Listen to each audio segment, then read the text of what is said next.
Hi, this is Scott Garibay, and today we're going to talk about Dungeons & Dragons, and we're specifically going to talk about the brand new Dungeons & Dragons Honor Among Thieves new trailer, and I'm going to tell you the parts that I think are really important and that were my favorite parts based on Elgin the Bard, played by Chris Pine. So let's celebrate. We still have something to celebrate. Yes, we're in the middle of the 2023 Manic Panic. You are under persecution. I am under persecution. The banners of the OGL, the banner of the OSR, the banner of the Orc are coming to take everything we've ever had under the two-word promise, D&D be gone. It's real. It's here. People are going to gaslight you constantly. They're going to do exactly what they did. Ain't nothing changed but the names. 1983, persecutors came and they persecuted, and they were like, we're not persecuting, we're helping you, right? And it's exactly the same today, right? So I understand that you're forbidden to see this movie. I get it. I understand that you're forbidden to even watch this trailer, right? But welcome to the stalwart remnant, right? You're still one of the people who's willing to say publicly, I love Dungeons & Dragons. I play Dungeons & Dragons, and I don't care the persecution you throw at me. I don't, and also, you're willing to say, hey, okay, fool me once, right? That's on me, 1983 Satanic Panic. Fool me twice, 2023 Manic Panic, a brand new group of people coming with the promise of D&D be gone, and a group of people coming and saying, you're not allowed, because of our moral standard, to buy, own, read, run, watch Dungeons & Dragons, right? And telling you again that they're not persecuting you, but that they're helping you, right? You and me, right? Let's not get it twisted. Protectors, players, predators. You and I are protectors of Dungeons & Dragons, and we always will be, because we are now on notice that they will never stop coming for Dungeons & Dragons. And there will always be a new group to step up and say, I don't care, and they'll each have their own excuses. They'll each have their new reasons, but there will always be a group of people that comes to destroy Dungeons & Dragons, because they know it's fundamentally different and it's of fundamental value. It's the gold, not the dross, right? Everything the OGL, everything the OSR, everything that the Orc, everything the copier banner, everything the persecutor banner stands for, right? They're gonna do everything they can to destroy the real deal. It's all dross, and all they have is dross, and they have to destroy Dungeons & Dragons, because if Dungeons & Dragons survives, nobody's gonna play their copy junk. So that's why they're coming for it. And we realize now that we have to be eternal protectors, right? They're going to be eternal protectors. They're going to be eternal players. People who are just in the middle, they're not willing to protect it, right? But they're good time guys, good time gals. They're willing to come on to D&D when it's easy, right? And they're going to be D&D predators. People who follow the evangelical Christians of the 1990s, follow the OGL and the OSR and the Orcs of 2023, and have a new reason to destroy Dungeons & Dragons. And the only chance it has is you and me, the stalwart remnant. All right, welcome. Thank you for being here. All right, so let's celebrate while we still can, right? Because we can still whisper in the back of the FLGS the name of Dungeons & Dragons and be proud of what we play. All right, yes, there's danger around it. Yes, it is frightening. Yes, persecution is going to be for this entire year and maybe longer, maybe forever, right? But we can still celebrate. So let's do it. All right. So Chris Pine, right? He plays Elgin the Bard. Let's talk about the new material in the new trailer with Elgin the Bard. So we see Elgin the Bard with Holga the Barbarian, right? And he's trying to saw his ropes off, to help her, while Holga the Barbarian takes care of these two guards that we're going to chop off Holga the Barbarian and Elgin the Bard's head, right? Holga handles two guards on her own, and Elgin the Bard does nothing except uselessly try to saw through his ropes on the stairs, and then says, hey, let's go find a place with sharper stairs, right? He goes, I think there'll be sharper stairs somewhere. Very funny. There's a lot of humor in this, and and that's completely appropriate, because Dungeons & Dragons is about joy, right? Joy has always been a crucial aspect of Dungeons & Dragons, right? So, and it's really interesting. So here's the issue, right? If you watched trailer 1, trailer 2, and I think this is our third trailer for Dungeons & Dragons. This is trailer release number 3, right? if you watched it, Elgin the Bard, Doric, the Tiefling Druid, accused Elgin the Bard of being useless in the first movie, right? And here in this new trailer, we see Elgin the Bard being useless again, right? And you're like, why is Elgin the Bard? Why does he suck, right? Why does he never do anything, right? Well, here's why. What he does stuff, right? But what he does is not recognized as valuable. And here's the kicker. Boy, I love Dungeons and Dragons because I think it's this fundamental filter for the smartest people, literally the most charismatic, most confident, most smartest people in the world. And actually, a friend of mine works in tech, right? And he says, like, he will come to problems that are so outrageously complicated that he will time box them. So on Monday he'll work for an hour, right? And he'll try to break through the complexity on this problem, and then he'll say, okay, I've been working on that problem. I'm gonna force myself to stop.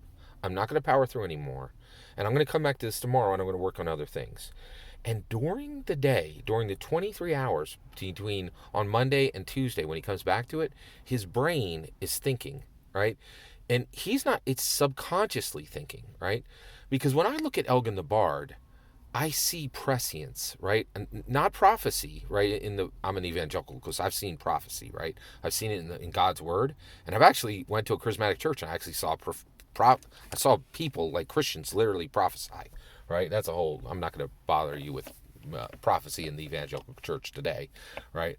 That's for. I'm sure that video is being done on an alternate Earth, a split timeline, right, where Scott Garibay does a Christian podcast that I'm sure 4 people listen to.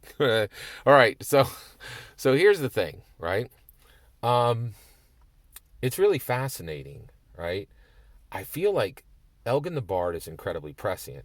What does Elgin the Bard do for the adventuring team? Well, I can tell you what he does. Many, many years ago, it's about 15 years ago, I had a boss. He's actually a terrible boss. He was like really mean, and like he got a lot of stuff done, and I made a pretty good amount of money under him. But he was horrible. But he said something that haunts me to this day, and I'll never forget it because every day of my life since has proven what he said was 100% right. He said, a third of what you do, right? And I only worked for this boss for about 3 or 4 years, many years ago. He said a third of your time is spent, if you're at the top. A third of your time is, or if you are a free agent, right? If you're an independent contributor, even if you're an independent contributor, that's true. A third of your time is spent deciding what you're going to do. A third of your time is spent doing it, and a third of your time is spent telling people what you did. And I thought, that's outrageously outlandish. That can't possibly be true. It is. And that's what Elgin the Bard does. He sucks as an adventurer, right? But he decides what the group is going to do. He then encourages everybody in the group to do their best on execution. And then, literally, he's a bard. He tells the whole world what they did. So he raises the profile of the group, right?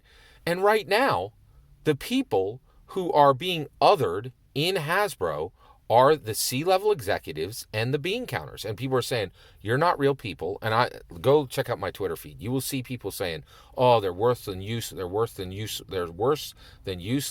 and we don't need to, and essentially they're othering them. And they're saying, hey, and everybody's like, hey, don't make fun of D&D designers, right? Even on the OGL and the OSR and the Orc, there are a few people saying, hey, let's not castigate, throw contempt at, and judge the D&D designers and the people who actually make the game. Let's only castigate C-level Hasbro, Hasbro C-level employees and Hasbro bean counters. So let's only other them and treat them like non-humans. But what they do is they actually determine what's going to happen. They encourage everybody else toward execution, and then they tell everybody what they did. And all these OGLs and all these orcs and all this OSRs, they're like, oh, well, we don't really. I just had a conversation on Twitter with old god games, and they're like, we don't have any sea level corps, everybody's equal here, right? And and we essentially run, and they're touting this communist model to me, right? Like, and saying, oh, sea level corps and bean counters don't matter. They do, and that's why Dungeons and Dragons is better than any of the copy energy junk that rolls off the presses at Cobbled Press or at MCDM or any of the copy energy banners, right? Banner companies, right? And that's what Elgin the Bard is doing. And we're seeing in this trailer that he sucks at adventuring, but he rocks at being the sea level person, right? And being the bean counter and being the promoter and the trumpeter, right? He's the marketing. He is the distribution. He's all this stuff that the OGL, the Orc, and the OSR think are just going to just fall into place like dominoes that are not, right? And people are upset with Wizards of the Coast because they actually do stuff, right? And right now, the OGL, the Orc, and the OSR have this brief little respite where they get to make all their promises and point, call names and point at people and do all this, all this persecution, castigation, contempt, judgment. But soon they're going to have to deliver. They're going to have to deliver, right? And guess what? Wait until you see the hammer fall when they are off. And everything that looked so simple, right, just turns to ash in their mouth. And they're going to have to start explaining things like, open role-playing game creatives, Orc. Yeah, we named our entire banner after the most problematic species in all of Tolkien and all of D&D, right? Yeah, and we just kind of like, from the very beginning, we're like, hey, everybody who likes prejudice and wants to, come under the banner of prejudice, Orc. We have no self-awareness, and we are certainly good with, problematic prejudice banners, right? It's absolutely incredible, and it's only going to ramp up on them. It's only, it's all finger pointing, it's all fun, it's all names, not right now, right? Wait until they have to deliver, right? And you wait to see the thunderstorm that comes down on them. Frankly, and the thing is, Hasbro is just trying to protect the brand and move it forward and continue to deliver amazing Dungeons and Dragons, right? What is the real goal of Orc? It's nothing but hate. They never got off their butt until Hasbro did something they hated. And so their entire movement is born on hate and division, and that passion is going to turn to ash in their mouth. I'm telling you. And so Elgin the Bard is this prescient thing that's put right in the middle of the movie that is saying Hasbro didn't do anything but protect D&D. And all this frou-for-all that you're seeing is just a massive, assumption that everything the bean counters do, that everything the C-level execs do is unimportant. And I think the OGL, the Orc, and the OSR are going to find out real quick that those people are important. And what they do is not simple. And they make millions of dollars because they produce millions of dollars. They don't just have this copy-level junk energy, right? All that's coming. That's my take on Elgin the Bard in the new Dungeons and Dragons Honor Among Thieves trailer, which I know you are forbidden to watch the trailer and you are forbidden to watch the movie. Defy Orc, defy OSR, defy the OGLers, right? Defy the Persecutor banner. D&D forever.